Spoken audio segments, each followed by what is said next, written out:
Hello friends, this is Rushikesh Manankar from AW Academy राजनागर Amravati और मैं AWA में आपका स्वागत करता हूँ। और मैंने 12th का इलेक्ट्रोस्टैटिक ये यूनिट स्टार्ट किया है फिजिक्स का। तो इसका नेक्स्ट जो टॉपिक है that is potential energy of a dipole in an external field. तो देखो potential energy of dipole in an external field. तो सबसे पहले डायपोल, तो यहाँ पे मैं कंसीडर करता हूँ the dipole consist of plus Q charge and minus Q charge separated by some finite distance twice L. This dipole is placed in an external field of intensity, electric field intensity E, and this is the direction of electric field. अब देखो, आपको पता है electric field intensity की basic definition, electric field intensity is defined as the ratio of force per unit positive charge. ये positive charge important है, ठीक है। तो यहां से फोर्स की वैल्यू निकलेंगी that is Q into E, और यहां पे हमेशा याद रखना है that is direction of force is same as that of direction of electric field, लेकिन कौन से चार्ज के ऊपर? पॉजिटिव चार्ज के ऊपर ही। नेगेटिव चार्ज के ऊपर जो फोर्स की डायरेक्शन रहती है वो opposite to that of E रहती है। ये याद रखना है। क्या कहा कि यहाँ पे मैंने जो डेफिनेशन दी है इलेक्ट्रिक फील्ड इंटेंसिटी की, that is force per unit positive charge, यानी इलेक्ट्रिक फील्ड इंटेंसिटी और F की डायरेक्शन सेम कौन से चार्ज के ऊपर? दैट इज पॉजिटिव चार्ज के ऊपर, और अपोजिट कहा दैट इज नेगेटिव चार्ज के ऊपर। तो मैं कह सकता हूँ कि इस प्लस क्यू चार्ज के ऊपर जो फोर्स है उसकी डायरेक्शन ये रहेगी, और फोर्स क्या है? That is Q into E। Similarly ये जो नेगेटिव चार्ज है उसके ऊपर भी फोर्स Q इनटू E है, लेकिन डायरेक्शन क्या रहेगी? That is opposite to that of electric field, ठीक है। इसके बाद में अब देखो यहाँ पे इक्वल एंड अपोजिट डायरेक्शन में फोर्स अप्लाई कर रहे हो और एट डिफरेंट पॉइंट्स अगर अप्लाई कर रहे हो तो यहाँ पे क्या होगा कि टॉर्क प्रोड्यूस हो सकता है, ठीक है। तो देखो यहाँ पे मैंने इलेक्ट्रिक फील्ड में रखा है, तो आपको पता है इस डायपोल की जो स्ट्रेंथ रहती है वो डिनोट करते हो इलेक्ट्रिक डायपोल मोमेंट से, और इलेक्ट्रिक डायपोल मोमेंट की direction always from negative charge to the positive charge and along the line joining them.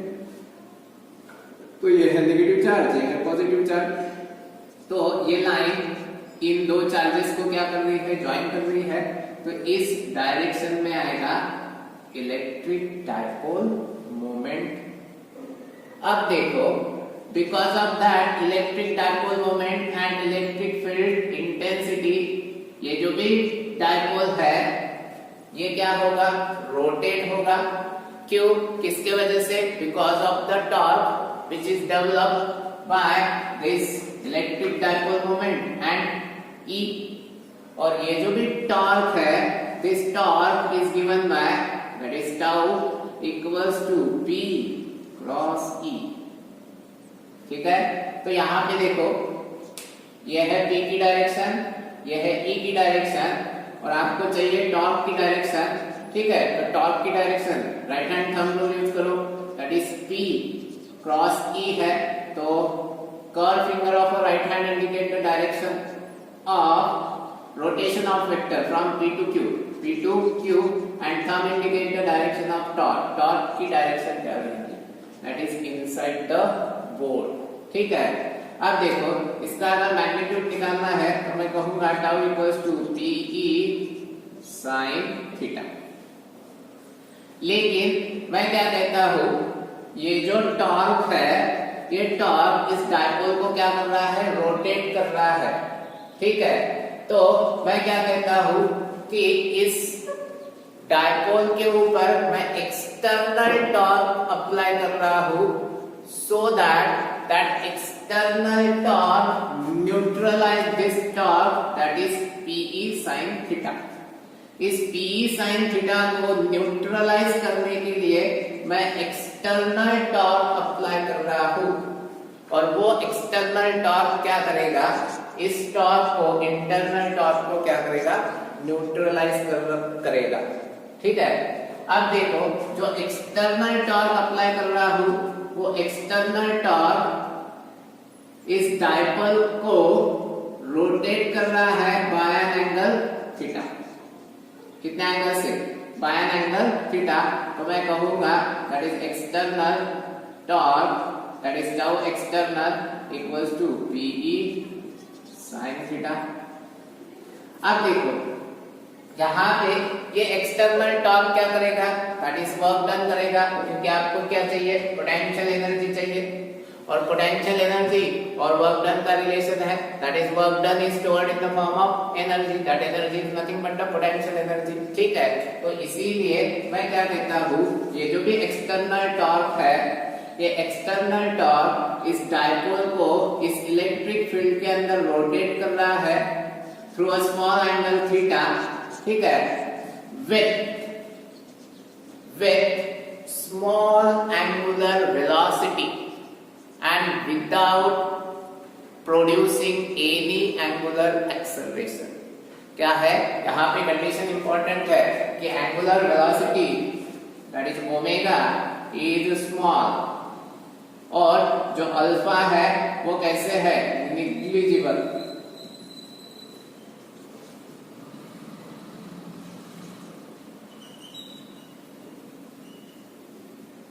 जो एंगुलर एक्सेलरेशन है तो ये एंगुलर एक्सेलरेशन कंसीडर कर रहे हो आप 0। ठीक है, ये कंडीशन है। तो यहाँ पे जो वर्क डन है, तो वर्क डन को आप लिखोगे that is dW equals to, जैसे कि देखो वर्क डन की basic definition that is force into displacement, लेकिन यहाँ पे ये रोटेट कर रहा है तो मैं कहूंगा torque into angular displacement d theta. ठीक है, तो अगर मेरे को टोटल टॉर्क चाहिए, टोटल वर्क डन चाहिए, तो मैं कहूंगा that is integrate on integrating, तो मैं कहूंगा integration dW equals to integration, यहाँ पे थीटा चेंज हो रहा है, इनिशियल थीटा कंसीडर करो theta 0 to final theta that is theta tau external into d theta. तो integration dW that is W equals to integration from theta 0 to theta tau external कितना आया था, Pe sin theta, Pe sin theta into d theta. यहाँ पे Pe constant है क्योंकि integration with respect to theta है, तो इनको बाहर निकालो। Pe integration from theta 0 to theta that is sin theta into d theta. ठीक है, ये थीटा 0 यानी इनिशियल एंगल और थीटा यानी फाइनल एंगल। तो यहाँ पे साइन का इंटीग्रेशन क्या होता है, दैट इज माइनस कॉस होता है, तो इसीलिए यहाँ पे मिलेगा Pe in bracket minus cos theta और limit from theta 0 to theta. तो यहाँ पे लिमिट पुट करो तो क्या मिलता है, देखो that is work done equals to minus Pe, या सिंपल यहाँ पे Pe in bracket minus cos theta minus of minus cos theta 0, तो माइनस माइनस क्या होगा प्लस, तो आपको मिलेगा that is work done equals to Pe, ये पहले लिखता हूं cos theta 0 minus cos theta. This मैं ऐसे कह सकता हूं, this work done is stored in the form of energy, that energy is called as potential energy of a dipole in an external field. ठीक है, और यहाँ पे लेकिन कब, जब एंगल कितना बन गया, दैट इज थीटा बन गया, किसका, तो डायपोल ने बनाया है किसके साथ, इलेक्ट्रिक फील्ड के साथ। किसने बनाया? डायपोल ने। किसके साथ? इलेक्ट्रिक फील्ड के साथ। तो यहाँ पे this is called as that is potential energy of the dipole in an external field. अब देखो यहाँ पे ये जो भी वर्क डन आया है, इस वर्क डन को ही आप क्या कहते हो? That is energy. तो देखो ये जो भी वर्क डन लिखा है, कहाँ से? फ्रॉम थीटा 0 टू थीटा, तो इसको ही मैं ऐसे लिख सकता हूँ, दैट इज वर्क डन कहाँ से कहाँ तक? That is from theta 0 to theta तक। तो यहाँ पे भी थीटा 0 टू थीटा लिख सकता हूँ। तो अगर यहाँ पे लिमिट पुट करूंगा तो यहाँ पे आएगा work done theta minus work done at theta 0 equals to potential PE in bracket cos of theta 0 minus cos theta. अब क्या कर सकता हूँ? ये वर्क डन स्टोर्ड हो रहा है in the form of energy, that is potential energy. तो इसको ही लिखता हूँ u of theta minus u of theta 0 equals to PE in bracket cos theta 0 minus cos theta. ठीक है, लेकिन यहाँ पे मैं क्या कहता हूँ? फॉर द रेफरेंस पॉइंट, क्या जीरो पोटेंशियल एनर्जी का पॉइंट मैं ऐसे कहता हूँ, that is potential energy is 0 at theta 0, that is u of theta 0 equals to 0। तो आपको फॉर्मूला मिलेगा, that is u of theta equals to PE in bracket cos of theta 0 minus cos theta। ठीक है, तो ये formula हो गया इसके लिए, that is potential energy of a dipole in an external field। अब देखो यहाँ पे मैं कंडीशन ले रहा हूँ, if theta 0 equals to pi by 2। तो अगर थीटा 0 पाई बाय 2 यानी 90 डिग्री है तो cos pi by 2 equals to 0। और अगर cos pi by 2 equals to 0 है, ये वैल्यू यहाँ पे पुट कर देता हूँ, तो आपको मिलेगा u of theta equals to minus PE cos theta. ठीक है, if second condition theta 0 equals to 0 degree, then you know that cos 0 equals to 1। तो आपको मिलेगा that is u of theta equals to PE in bracket 1 minus cos theta। देखो इसके ऊपर आपको एक न्यूमेरिकल दिया है, an electric dipole consists of two opposite charges each of magnitude 1 microcoulomb separated by 2 centimeter। The dipole is placed in an external electric field of 10 raised to power 5 Newton per coulomb। दो charges दिए हैं, opposite charges, उनका charge दिया है 1 microcoulomb का और distance दिया है 2 सेंटीमीटर। ठीक है, ट्वाइस एल की वैल्यू दिया है 2 सेंटीमीटर और E की वैल्यू दिया है 10 to the power 5 न्यूटन पर कूलम। आपको बोला है find the maximum torque exerted by the field on the dipole.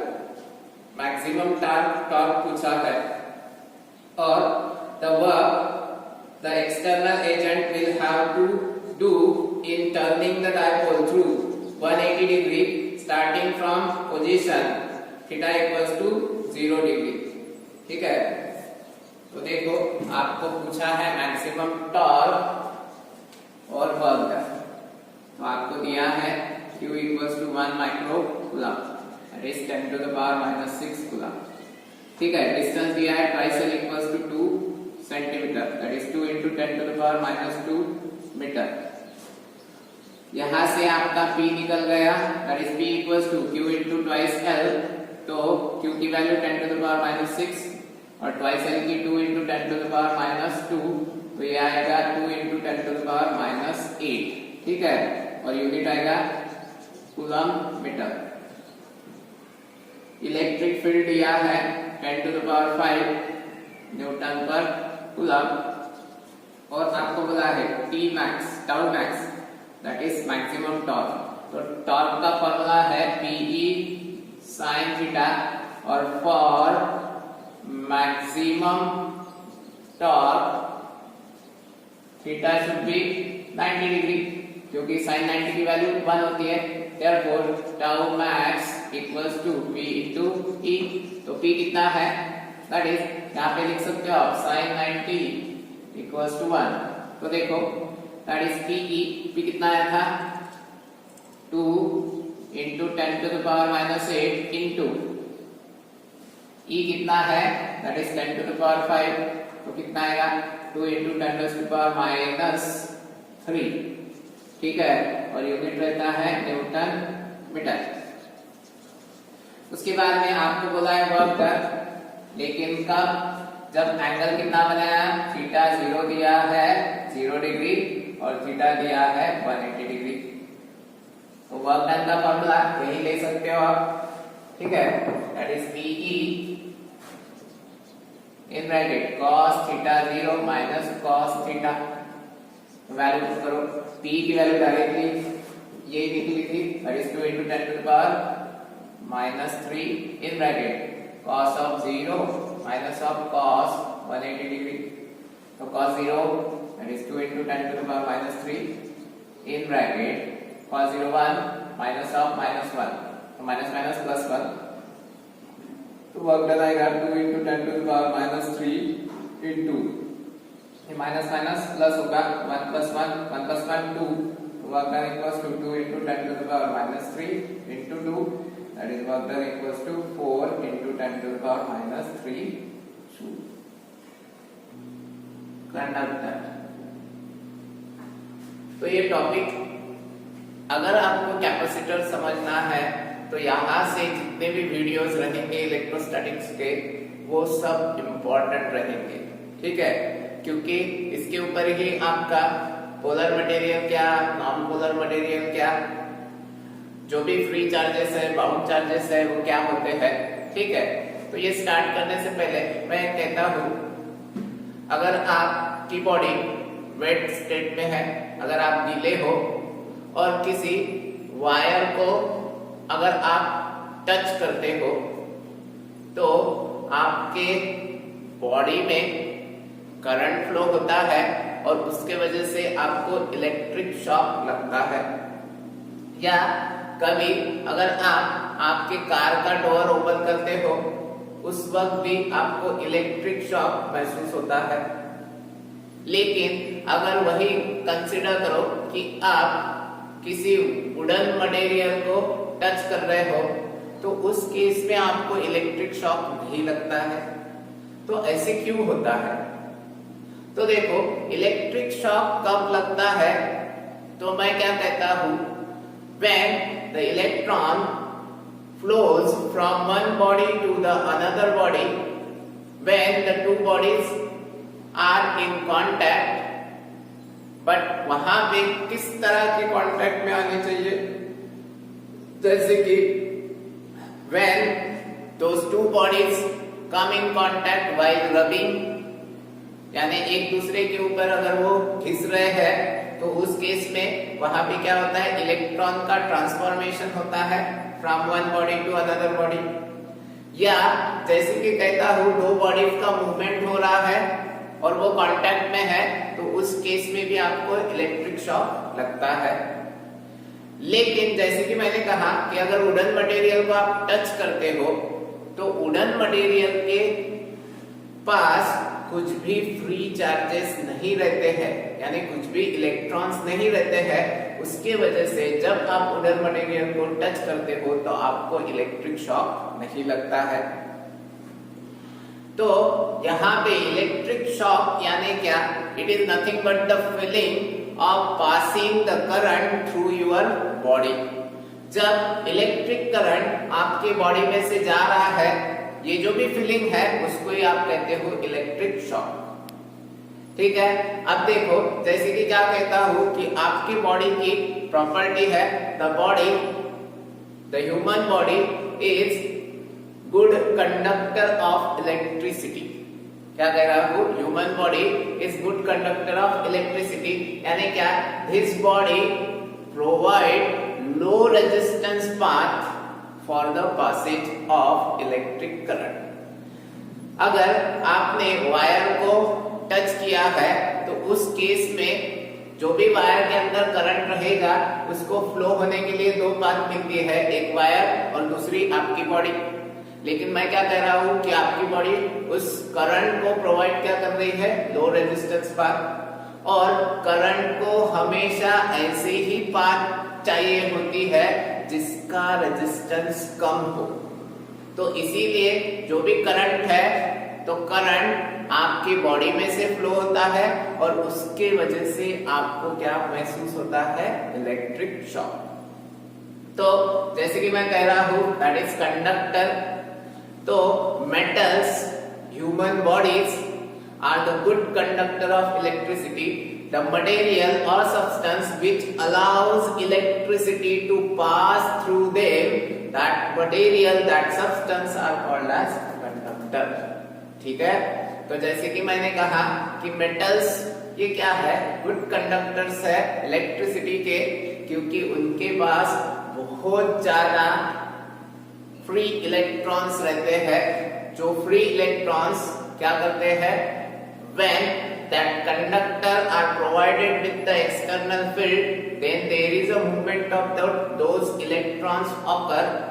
ठीक है, तो इसी के वजह से मैं कहता हूं कि conductors are having large number of free electrons.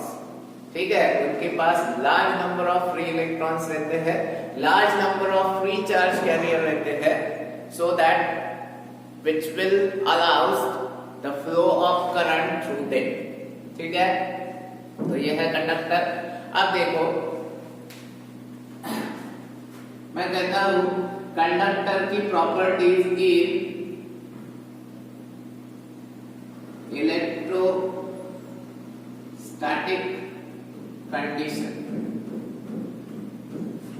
क्या कहा, that is properties of conductor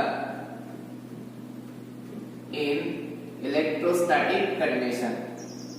ठीक है, तो फर्स्ट प्रॉपर्टी है when the conductor is in electrostatic condition, the electric field inside the conductor is equal to 0। क्या कहा, conductor जब electrostatic condition में है, जब रेस्ट स्टेट में है, तो उस केस में electric field inside the conductor क्या होता है, 0 होता है। ठीक है, उसके बाद में सेकंड में कहता हूं that is total charge inside the conductor always equal to 0, but it should be in electrostatic condition. वो कैसे होना चाहिए, रेस्ट स्टेट में होना चाहिए। तो उस केस में चार्ज इनसाइड द कंडक्टर क्या होता है, 0 होता है। उसके बाद में नेक्स्ट मैं कहता हूं under electrostatic condition the voltage inside the conductor and on the surface of conductor remains constant. क्या कहा, under electrostatic condition the voltage inside the conductor or on the surface of conductor remains constant। वो change नहीं होता है, यानी मैं ऐसे कह सकता हूँ it behaves as equipotential surface। ठीक है, इक्विपोटेंशियल सरफेस क्या है वो आपने देखा है। इसके बाद में नेक्स्ट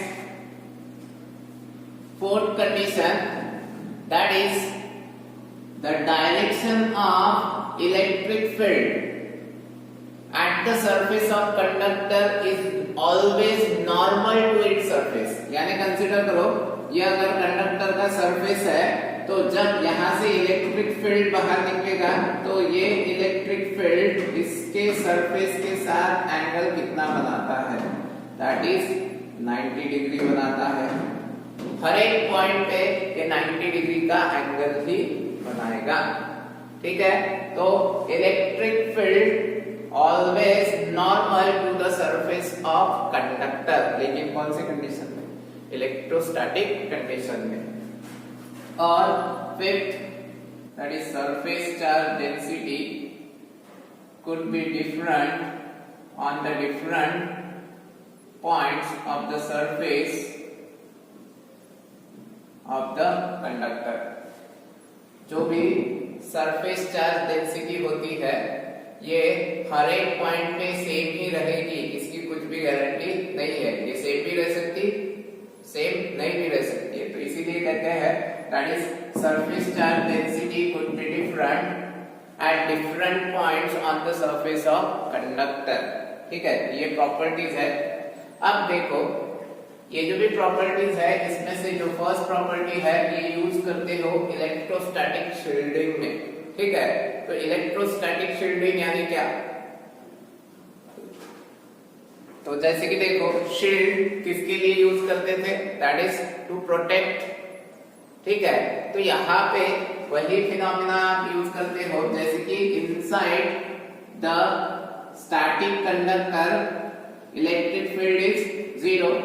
तो इसीलिए क्या कहते हो, अगर कोई डेलिकेट इंस्ट्रूमेंट है और इस डेलिकेट इंस्ट्रूमेंट के ऊपर जो भी इसके सराउंडिंग रीजन में जो इंस्ट्रूमेंट है उनके इलेक्ट्रिक फील्ड का इसके ऊपर अगर इफेक्ट हो रहा है तो आप क्या करते हो, इस डेलिकेट इंस्ट्रूमेंट को एक hollow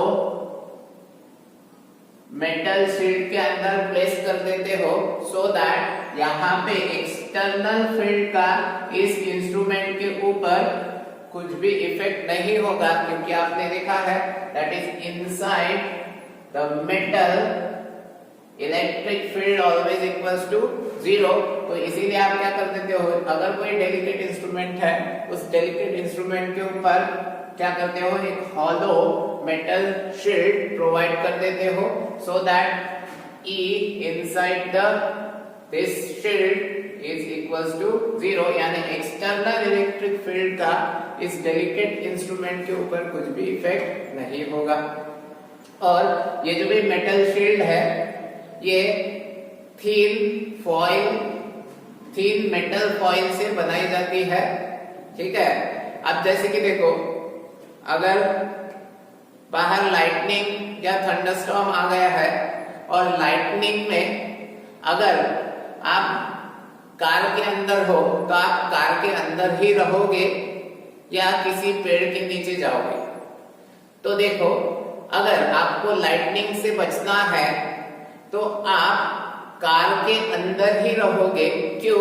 that car will act as electrostatic shielding instead of standing near to the tree in the open ground. ठीक है, तो जहां पे आप अगर कार के अंदर हो तो आप कार के अंदर ही क्या करोगे, रहोगे।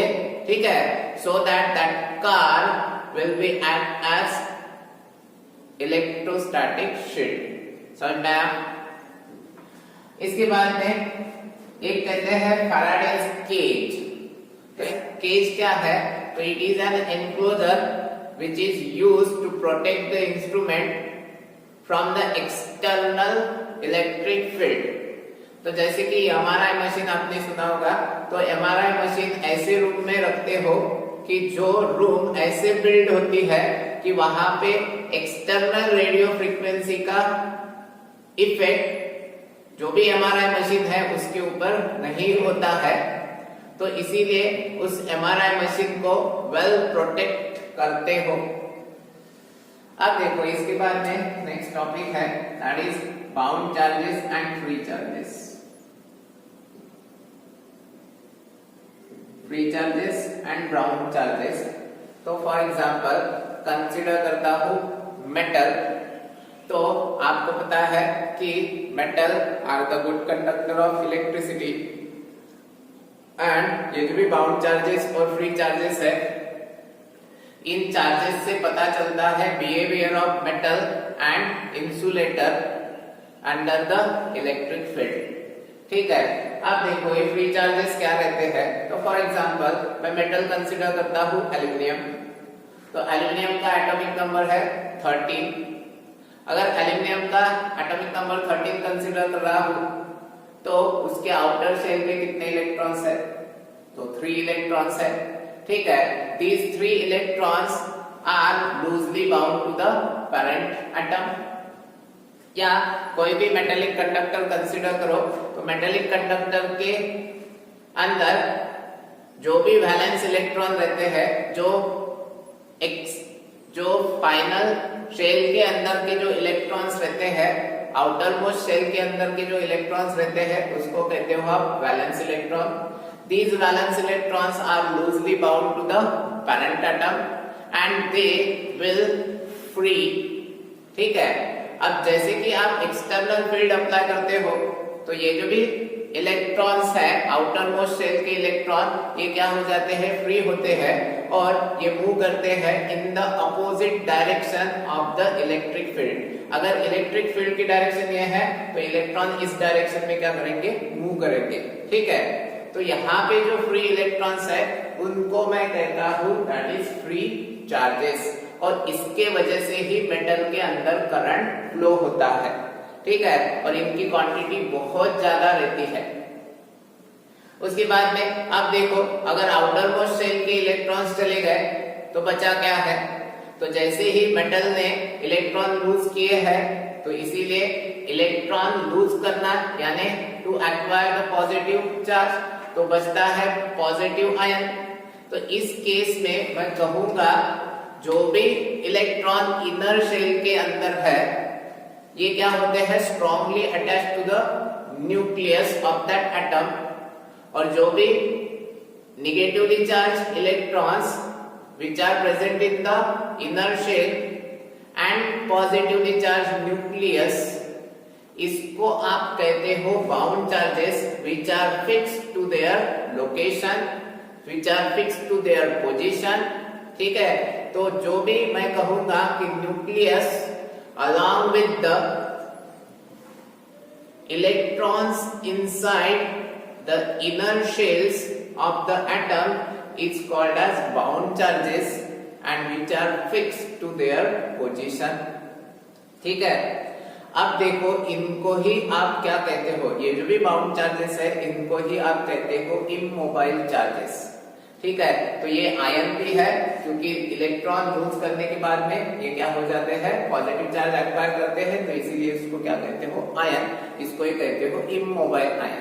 लेकिन इलेक्ट्रोलाइटिक कंडक्टर में ये कंडक्शन में पार्ट ले सकते हैं, और इनकी जो मूवमेंट है इमोबाइल आयन की, ये डिपेंड करती है कि इलेक्ट्रोस्टैटिक फोर्स क्या है और एक्सटर्नल इलेक्ट्रिक फील्ड की वैल्यू क्या है, इसके ऊपर डिपेंड करता है कि इनकी मूवमेंट होगी या नहीं होगी। लेकिन किसमें, इलेक्ट्रोलाइटिक कंडक्टर में, ठीक है।